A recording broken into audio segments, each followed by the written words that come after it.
We start with an update to the Derek Chauvin trial. Closing arguments and deliberation will get underway next week. The defense rested its case this morning after Derek Chauvin invoked his Fifth Amendment rights, telling the court he will not testify in his own defense.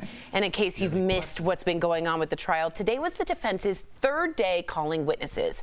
Now, its main argument has been to question what really caused George Floyd's death.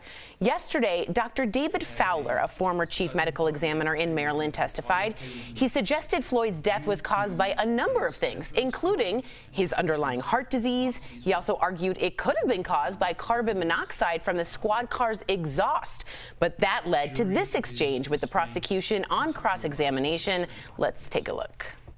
You haven't seen any data or test results that showed Mr. Floyd had a single injury from carbon monoxide. Is that true? That is correct.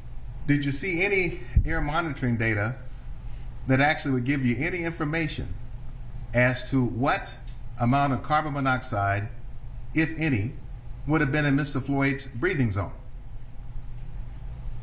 No, because it was not tested. It was a yes or no question. You haven't seen any, have you? I have not seen any data. He also was asked by the cross-examiner, did he know if the squad car was even on or off at the time, and he did not know at the time. So everyone's allowed a defense, even though sometimes it's frustrating. What did you guys think of the defense? Al, what did you think? I thought we were looking at somebody being, cross-examined, and his face just said, what if I got up and ran right now?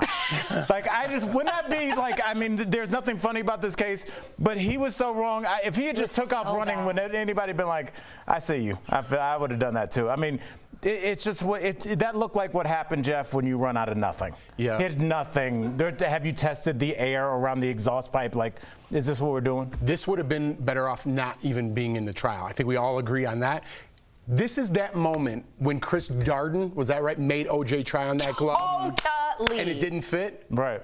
This is the moment in this trial that it's like, okay, enough is enough now. Right. Like you're coming up with exhaust that the car may or may not even been on. That's kind of laughable. I do want to say also, someone wrote us in an email, and someone named Jeff as well, and said, how does one die of carbon monoxide when one can't breathe? At that point, his lungs were compressed and couldn't even get the carbon monoxide in to the lungs. I thought that was a great point from our viewer. Can you die of carbon monoxide outside when it's not enclosed? I'm not a lawyer. I don't know these things, but they all seem logical questions, right? Yeah, it'd be very difficult. Yes. Very, very difficult. All right.